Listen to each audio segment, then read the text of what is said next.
안녕하세요. 저는 올해 44살인 여성입니다. 저는 우리 시부모님의 막내 며느리예요. 우리 남편은 5남매 중 막내고 지금 모 지방도시의 시청의 공무원입니다. 우리 시부모님이 우리 남편을 얼마나 예뻐하시는지 모릅니다. 막내라고 예뻐하시겠지만 막내 며느리인 저도 덩달아 귀여워하시지요. 저희 시아버님하고 시어머님은 5살 차이세요. 시어머님이 더 연상이시지요. 시아버님은 79세, 시어머님은 84세세요. 두 분 다 평생 공기 좋은 시골에 사셔서 그런가 여태 사시면서 다른 데 아프신 데가 별로 없지만 시아버지 때문에 걱정이 됩니다. 제가 결혼 후 처음 시댁에서 이틀 지낼 일이 있었어요. 그때 마침 시부모님 댁에 목욕탕과 거실 리모델링을 해드리는 일로 큰아주머님이 부탁을 하셔서 제가 이틀 가 있었거든요. 저희 인테리어 매장에 일을 주신 겁니다. 저 그때 정말 놀란 거 생각하면요. 세상에 밥 제때 안 차려주었다고 시아버지 화내시는 모습 보니 이게 지금 조선시대인가 싶었습니다. 그날 시아버님이 그 연세에도 거뜬히 산에 더덕 캐러 가셨는데 시어머님이 노인회관에서 놀다 오신다고 제게 시아버지 국수 끓여드리라고 전화가 오셨어요. 육수는 해두었으니 면만 삶아서 드리면 된다고 하셔서 해드렸더니 시아버님 밥상을 본 척도 않으시고 시어머님께 전화를 들으시는 거예요. 옆편 내가 집안의 가장, 가장을 대우하는 게 말이야. 이 가장의 밥상 차리는 걸 제일 중요하게 생각해야지. 이 옆편 내가 밥대에 집에 안 있고 노인회관에 가서 화투나 치고 놀아? 그러니까 그게 밥을 차리고 안 차려져 있는 게 중요한 게 아니라 밥대 여자는 집에 딱 있어야 하고 무조건 밥 먹는 남편 앞에 있어야 한다는 겁니다. 그렇게 전화를 끊으시고 그 연세에도 트럭 운전을 하시는 시아버님, 차를 몰고 노인회관에 가셔서 무릎 안 좋으시는 시어머님을 기어코 끌고 오신 겁니다. 끌고 오셔서 다른 거 없어요. 시어머님 손으로 직접 삶은 면에다가 육수 얹어서 드시는 그게 좋으신 거지요. 저는 속으로 아니 이 다음에 며느리 밥 잡술 일 있으면 어쩌시려고 저러나 싶었지요. 그날 저녁에 저는 또 한 번 놀랐습니다. 시아버지 저녁 드시는 상 앞에 앉은 시어머님, 생선 가시 발라 시아버지 밥그릇 옆 앞접시 위에 놓아드리는 거예요. 그날 설거지할 때 왜 그렇게 하시냐고 시어머님께 여쭈었더니 네 큰아주버님 낳고 한 석 달인가 지나서인가 밥 먹는데 네 시아버지가 그러시더라고. 여자가 밥상 앞에서 하는 일이 뭐야? 자기 입에 밥 넣는 게 그리 중에 남자 밥 먹는데 가시 발라줄 생각은 안 하는 머리, 그 머리는 은비녀 꽂으라고 달고 다니는 게야? 그럼 어머님 그때부터 가시를 발라드린 거예요, 평생? 할 수 있냐? 해달라는 대로 해드려야 집안이 편치.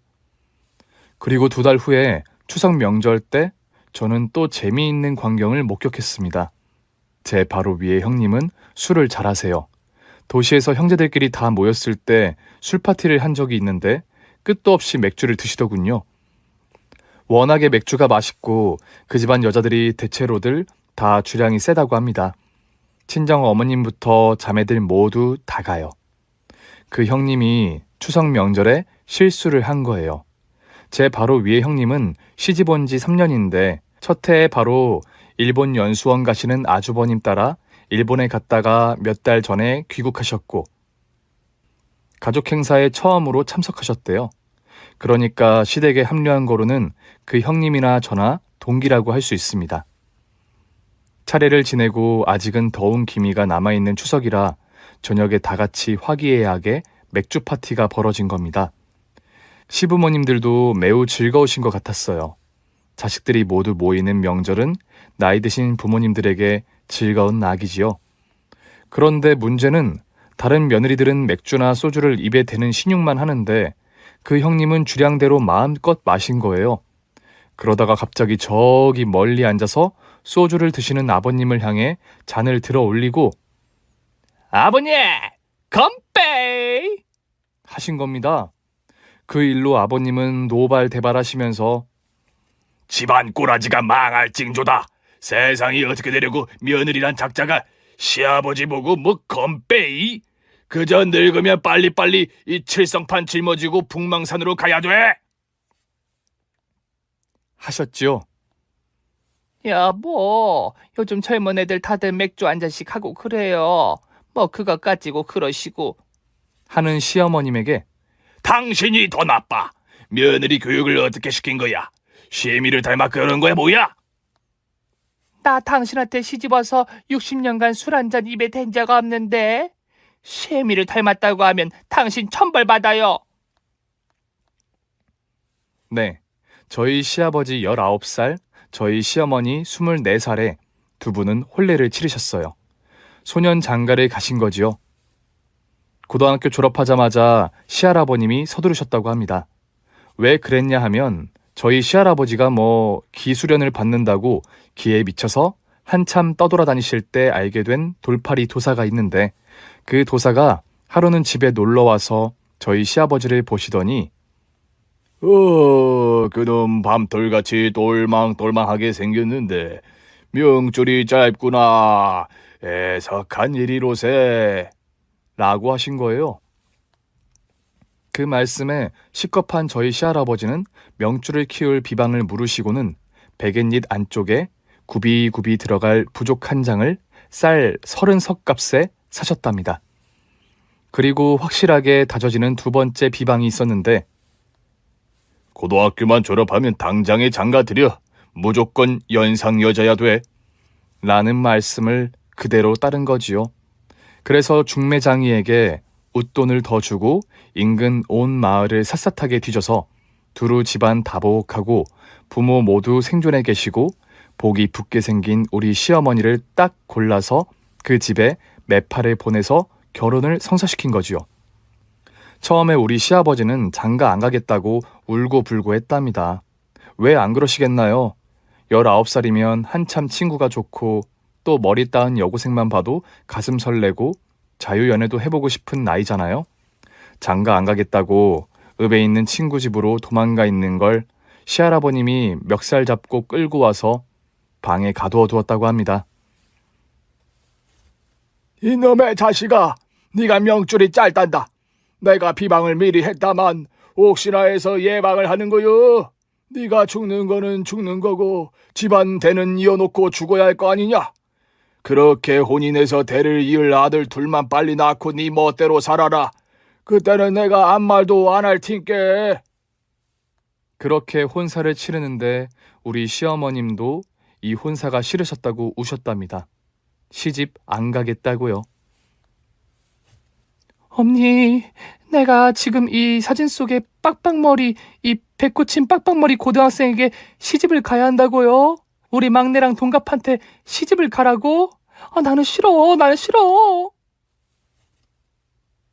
이년아, 고등학생은 무슨 고등학생? 고등학교 작년에 졸업했단다. 이젠 청년이여. 너는 시집 가였어. 아버지들은 다 이야기 끝났으니까. 그나저나 요즘 애들은 왜 이리 뻔뻔하냐? 우리 때는 혼인 이야기만 나와도 부끄러워서 다른 방으로 도망가고 14살짜리한테 시집가라고 해도 아무 말도 못하고 부모가 가라면 갔다.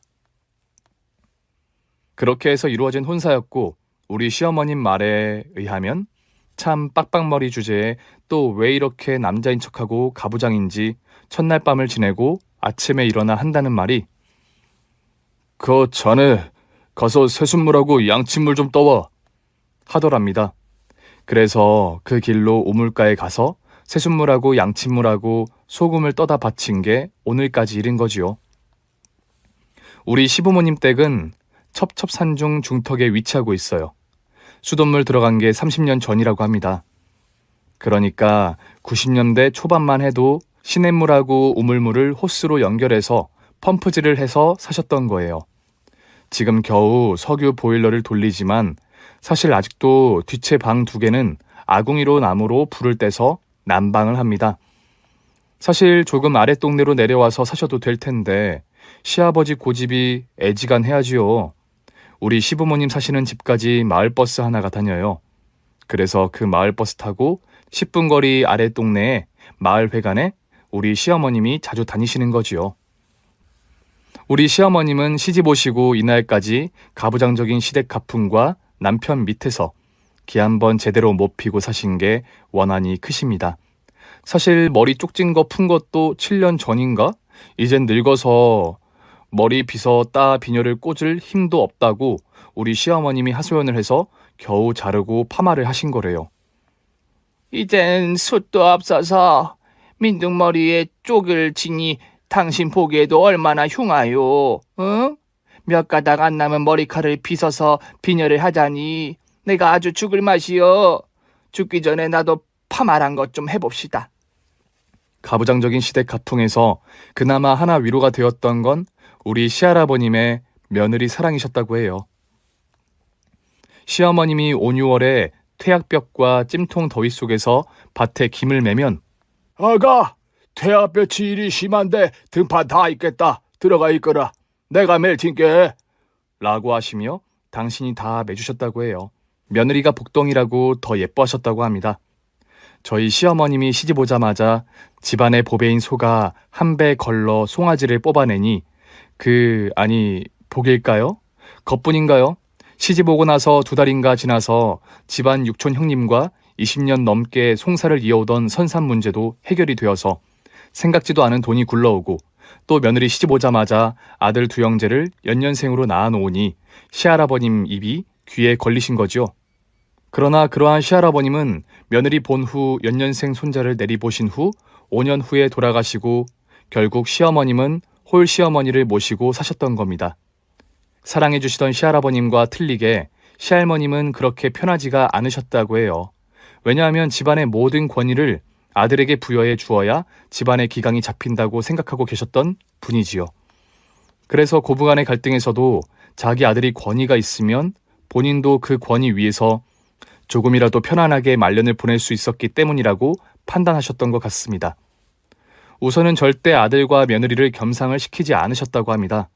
또 집안에서 여자가 할 일, 밖에서 남자가 할 일을 절대 구분 지으셨고 부부가 나란히 밭에 김을 종일토록 같이 하고 들어와도 부엌에 아들이 들어가는 일은 절대 못하게 하셨다고 해요. 물 한 잔까지도 재떨이까지도 가져다 드려야 했던 인생이셨어요. 아, 거기 마신 물 좀 떠와. 하면 물을 쟁반에 가져다 드려야 하는 거지요. 바로 이웃한 집도 없으니 시어머님은 그게 얼마나 이 시대에 역행하는 삶이었나를 깨닫지 못하고 TV 드라마에서 나오는 서양식 집에서 아파트에서 남자도 주방에 들어가서 설거지를 하는 삶은 딴 나라 이야기같이 보시며 사셨던 거예요. 자식을 5이나 낳고 모두 시집장가 보내고 다들 도시로 대처로 나가 각자의 가정을 가지고 삶을 꾸려나가기 시작한 후 우리 시어머님은 뭐랄까 인생의 허무함이랄까 그런 거에 시달리셨다고 합니다. 무엇보다 날이 갈수록 악착 같아지는 남편도 너무 정남이 떨어지고요.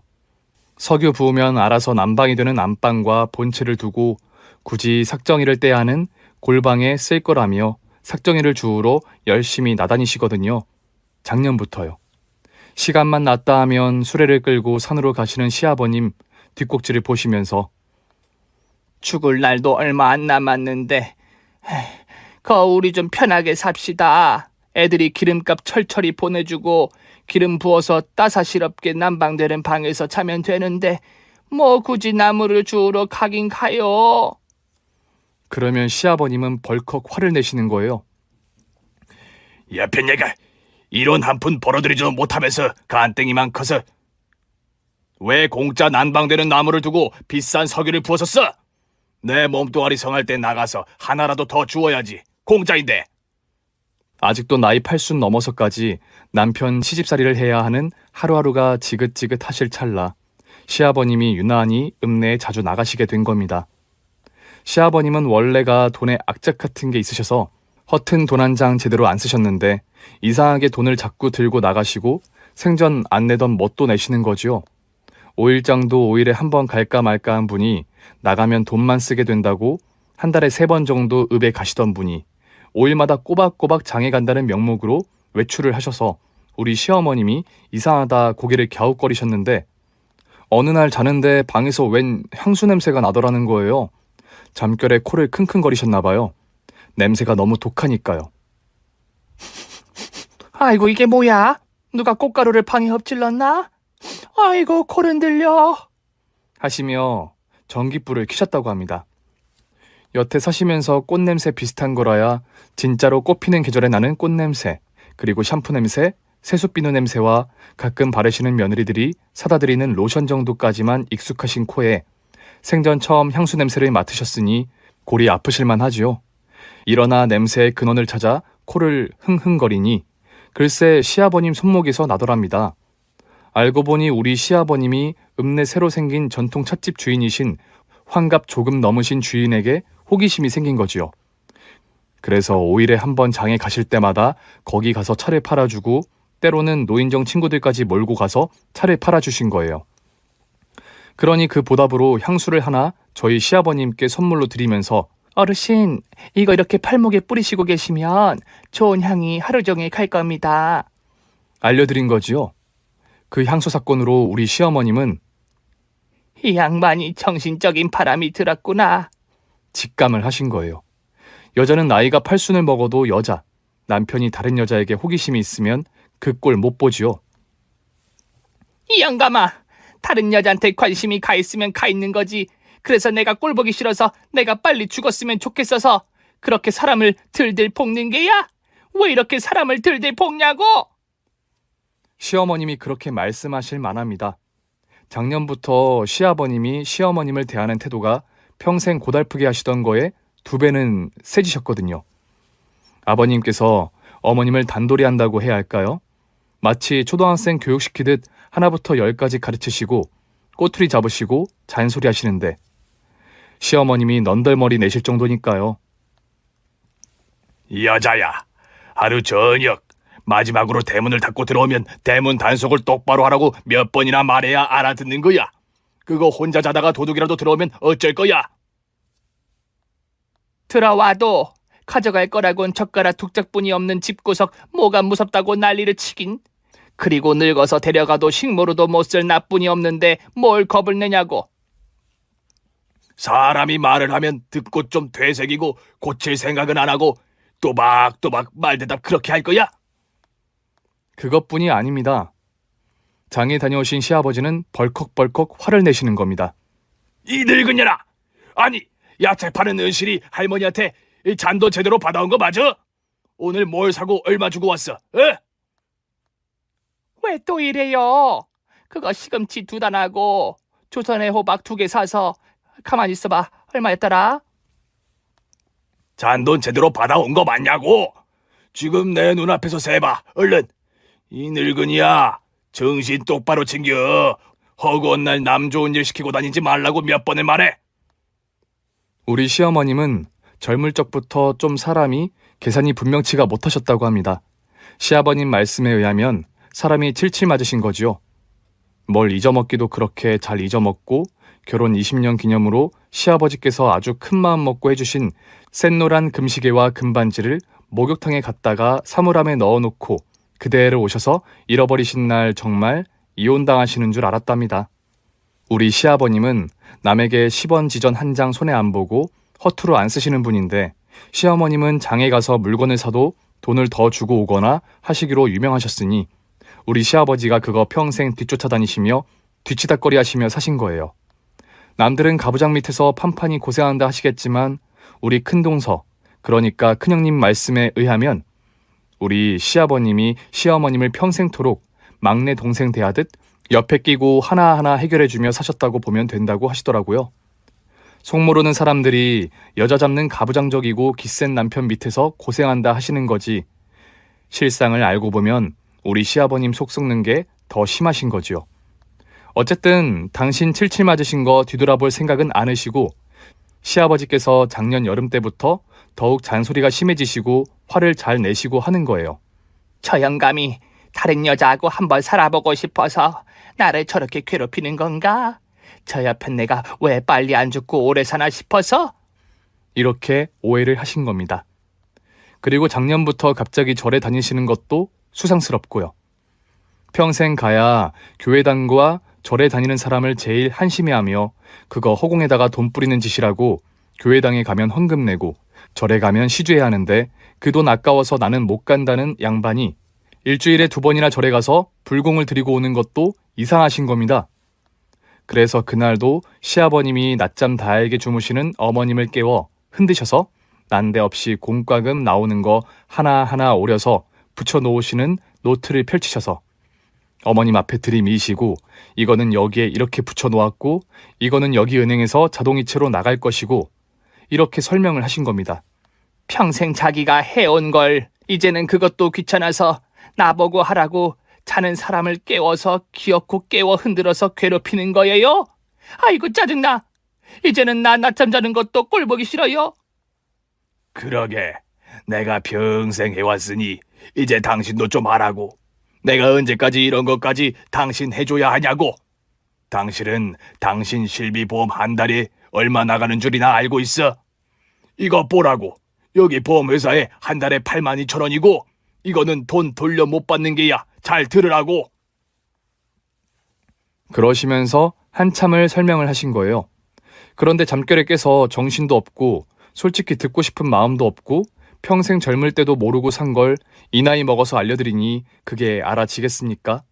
해서 하품을 쩍 했더니 이 옆에 내가 하늘 같은 가장이 말을 하면 다소곳이 똑바로 정신 챙기고 들을 생각은 않고 꼴 보기 싫게 이빨 몽창몽창 빠져나간 입 벌리고 누구 앞에서 입을 쩍 벌리고 하품을 하는 게야. 그래서 나 꼴 보기 싫어서 부처님한테 가서 불공 드리는 거유? 1년이나 넘게 생전 안 가던 절을 가서 나 빨리 죽게 해달라고. 시어머니도 먹은 마음이 있으시니 그런 말씀이 나오셨겠지요. 마음속에 그 전통 찻집 주인 여자 생각이 꽁구리고 있었던 겁니다. 그래서 두 분간에 큰 고성이 오간 거예요. 시아버님께서 당신 자식은 절대 결백하다고 그 여자하고 무슨 짓을 했으면 내가 성을 간다고 했더니 시어머님이 사람 치사하게 만들지 말아요. 왜 이래요 이거? 내가 뭐 투기가 나서 이러는 줄 아슈? 그러니까 나가서 곱게 놀라고요. 나만 괴롭히지 말라고. 나가서 새 여자 보니까 집에 오래된 60년 넘게 산 옆에 내가 꼴 보기 싫은 거 아니야? 그래서 그렇게 나한테 짜증을 내고 그러는 거 아니야? 짜증만 내지 말라고. 나가서 그 옆에 내 찻집에 가서 차를 트럭으로 사 마셔줘도 내가 뭐라고 안 할 테니까 집에 와서 신경질만 내지 말라고. 그렇게 말씀하신 거죠. 그런데 시아버님도 좀 너무하신 게 시어머님께서 신경 쓰고 있다는 걸 아셨다면 당신 자신도 좀 조심해서 당분간 안 가던지 아니면 3번 가실 걸 한 번으로 줄이신다던지 하셔야 하는데 그러시질 않으신 거예요. 매번 장날마다 꼬박꼬박 옷을 싹 빼입으시고 나가셔서 찻집에 가서 차를 마시고 들어오시는 거지요.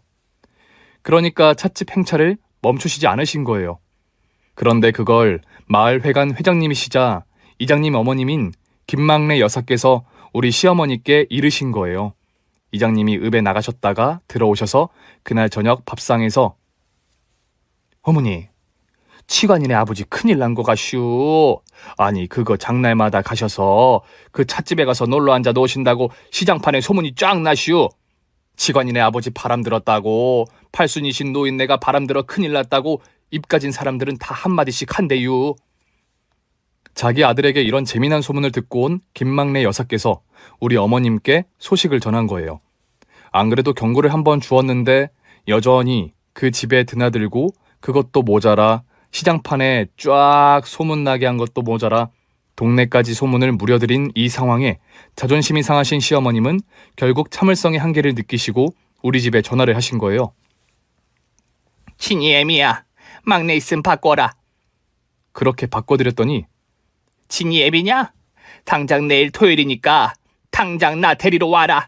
이 말 저 말 묻지 말고 나 네 아버지랑 이제는 한시도 같이 못 살겠고 이혼해야겠으니까 당장 데리러 오라고. 알아듣냐? 못 오겠다면 니네 형들한테 전화할 테니까 그리 알고. 남편이 어머니 무슨 일이냐고 참으시라고 했더니 나 오늘부터 저 영감탱이 밥 한 끼도 못해다 바치겠으니 그리들 알고 니들이 돌아가며 모시던지 도우미를 보내던지 알아서 하고 너는 내일 당장 나 데리러 올겨 안 올겨? 남편은 일이 있어서 못 가고 제가 다음날 모시러 갔더니 이미 가방 2개에다가 짐을 싸서 대문 앞에 나와 앉아 가방 위에 올라 앉으셔서 기다리시고 계시더군요. 저는 우선은 시어머님을 모시고 집으로 왔어요.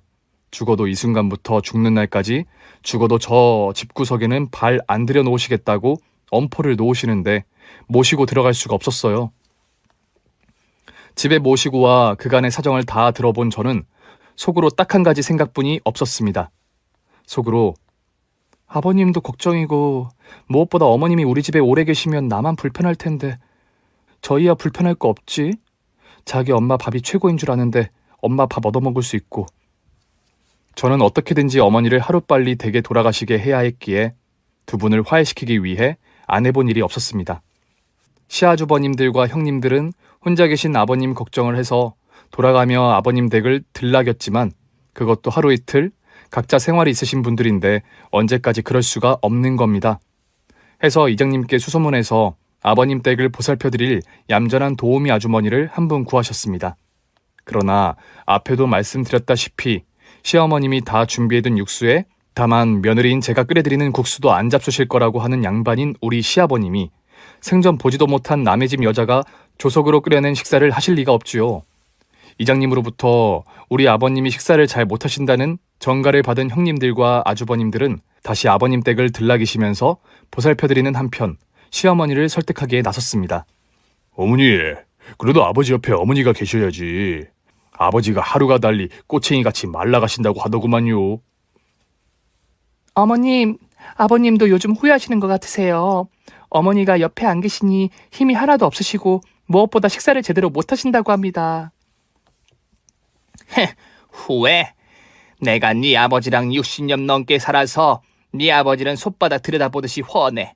후회가 전라도라면 네 아버 후회는 경상도에 가 있을 거야. 엄마, 아버지 식사를 하루에 한 끼도 제대로 못하신데 진짜 이쑤시개 같더라니까? 엄마 너무하시는 거 아닙니까?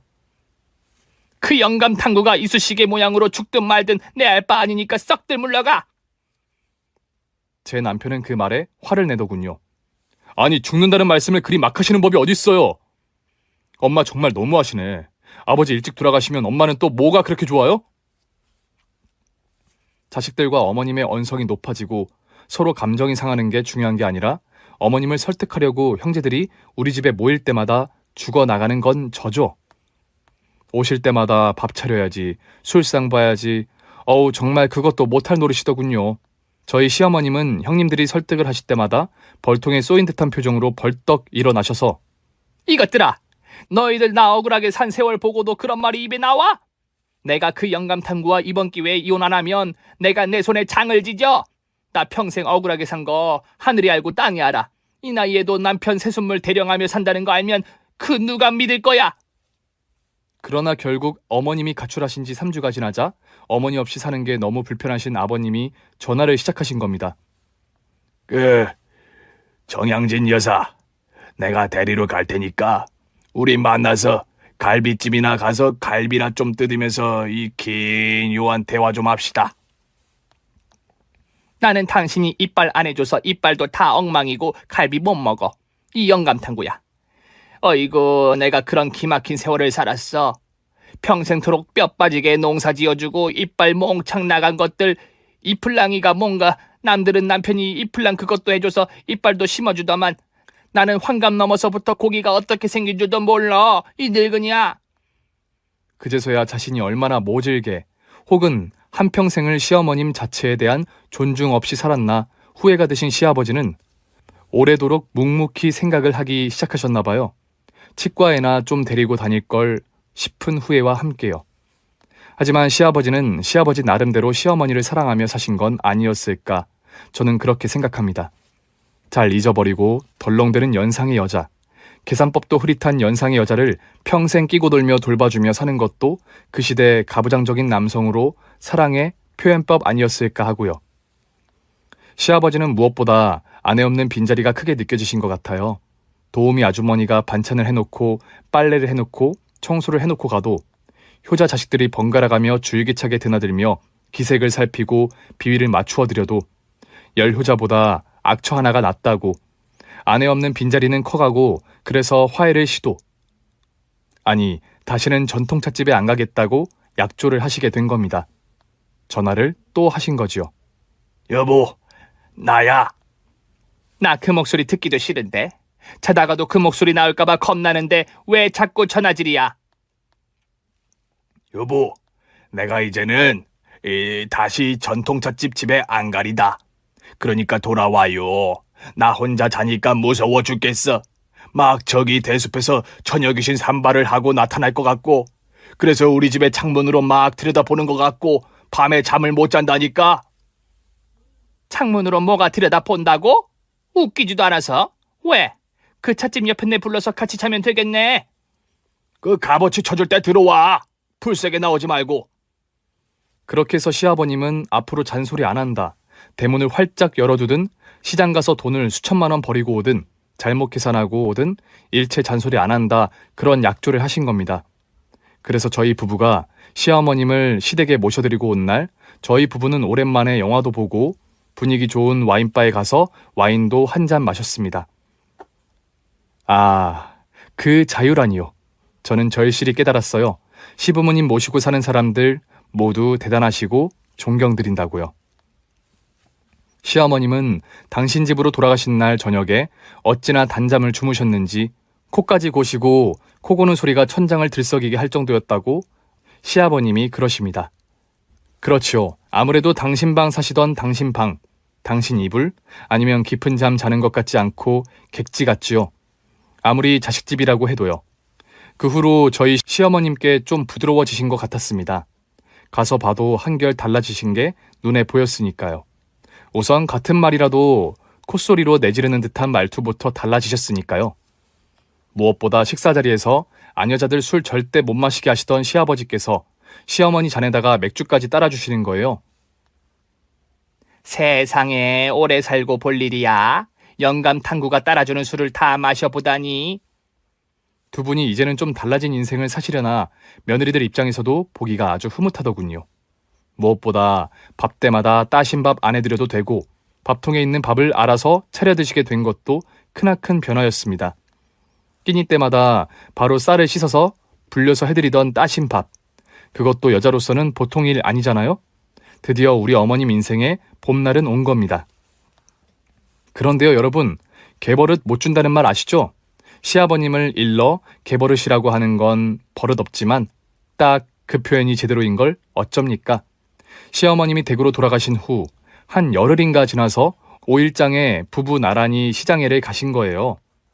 마침 무릎 때문에 정형외과도 가야 하고 차를 끌고 시아버님이 시어머님을 모시고 간 거지요. 그리고 틀니도 해주시려고 마음을 단단히 먹고 치과에도 가신 거예요. 치과까지 잘 들르시고 두 양주, 두 분 다 좋아하시는 순두부집에를 가신 거예요. 매콤하게 끓인 순두부를 좋아하시는 시어머님과 시아버님, 막 식사를 하시려는데 찌개를 한 수저 드신 시아버님. 이거 뭔 놈의 찌개가 이렇게도 짜? 왜요? 뭐가 어떻기에? 간을 보신 시어머님은 뭐가 어떻다고 그래요? 아주 조금 짠 기미는 있지만 먹을만하니 그냥 드시구랴. 짜다면 짠 거지. 뭐가 이렇게 옆에 내가 말이 많아. 가서 간을 다시 해와. 참네, 거기가 댁도 아니고 남의 식당에서 그게 뭐 하자는 말씀이신지. 시어머님이 멍하니 쳐다보시니까 당장 주방에 가서 간을 새로 해오라는 거예요.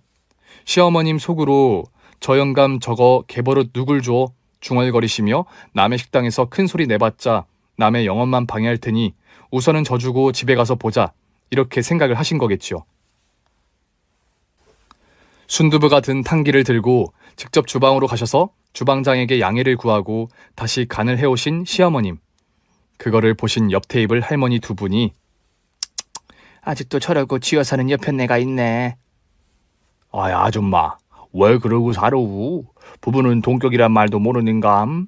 아니 지금 나이도 만만찮아 보이는데 평생을 그러고 살아왔다는 이야기 아니야. 어이구 참 불쌍하게도 사셨네.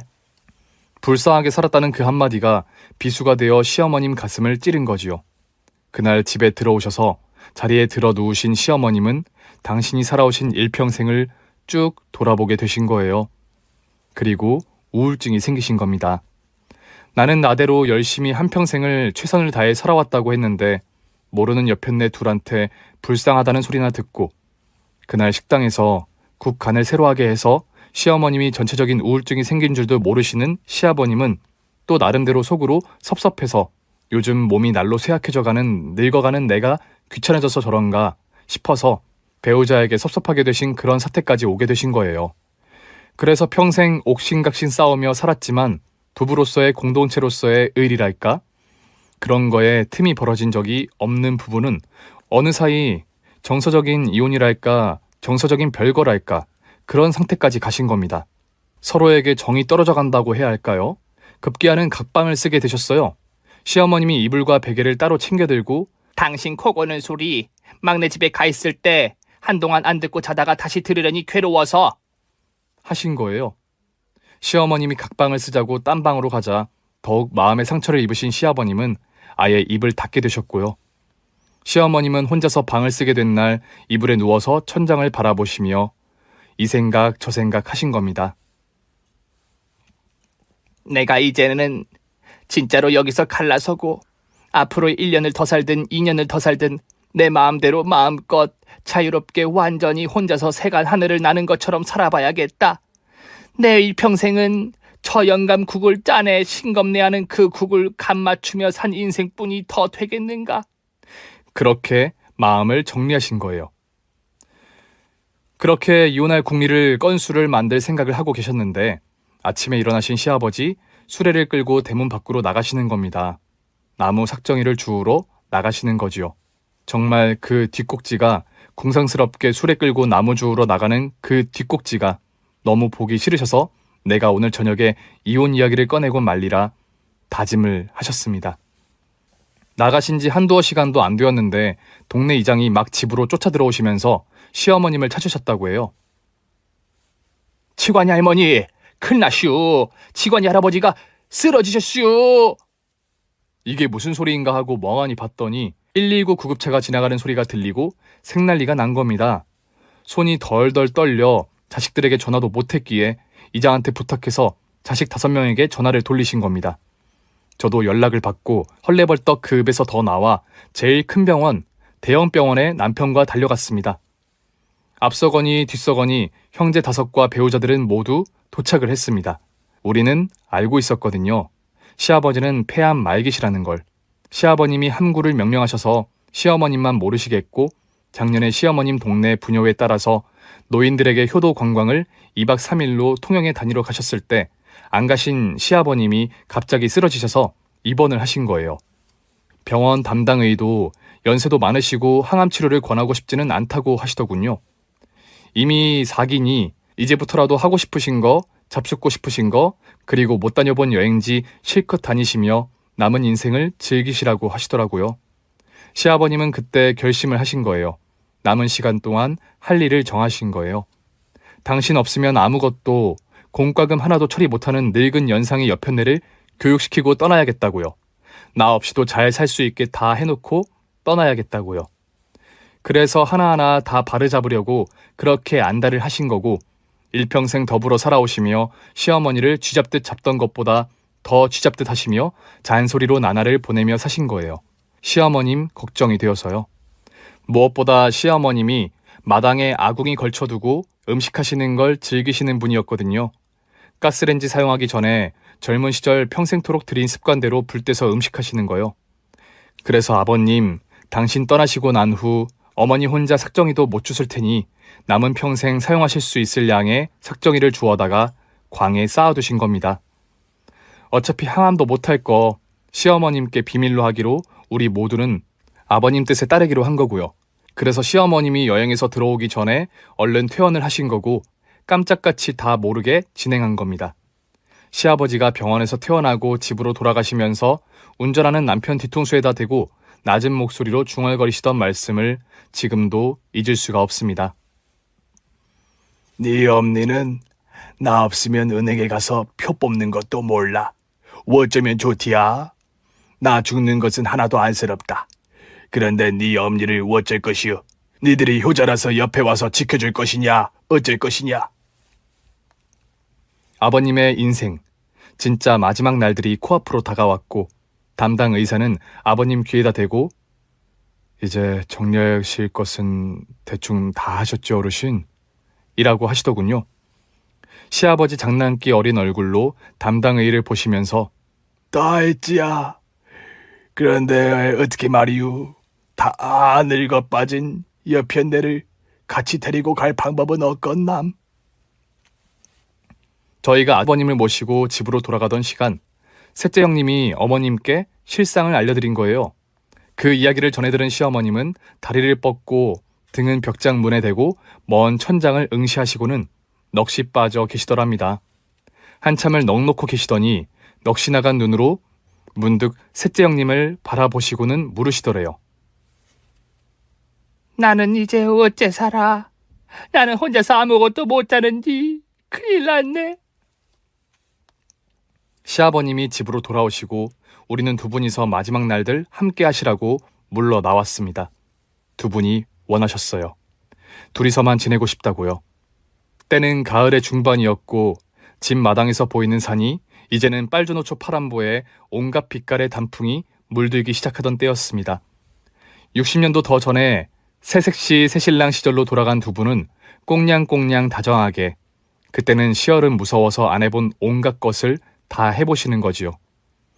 설이 내린 마당에 낙엽 떨어진 거 두 분이서 나란히 비질을 하시면서 서로의 머리에 낙엽 뿌리는 장난도 하시고, 뒷산에 가서 밤도 주워다가 아궁이에서 구워 잡수시고, 고구마도 구워 잡수시고 신혼같이 즐기신 겁니다. 낮에 햇살이 툇마루 가득 퍼질 때는 그곳에 앉아 시어머님은 바느질을 하시고, 몸이 거의 다 쇠하신 시아버지는 베개를 베고 누워 계시고 평생 해보지 못한 도란도란 이야기도 나누시고요. 시아버지는 점점 기력이 떨어지시고 이제는 말씀도 겨우겨우 하실 지경까지 가셨을 때 시어머님이 저희 형제들에게 전화를 하셨어요. 내일이나 모레쯤에서 하나 둘씩 모여라. 가실 때가 된 것 같다. 그날 오후 시아버지가 가물가물 졸리시면서 그러시더래요. 임자, 여보, 왜 있자녀? 우리 아버지가 돌팔이 도사에게 들은 말 기억나? 내가 명이 짧으니까 명줄 잡아야 한다고 나이 많은 여자랑 혼사시키라고 했던 거. 기억나지요. 근데 왜요? 그 돌팔이 도사가 돌팔이는 아닌 것 같아. 내가 명줄이 짧은 거는 확실하자니요.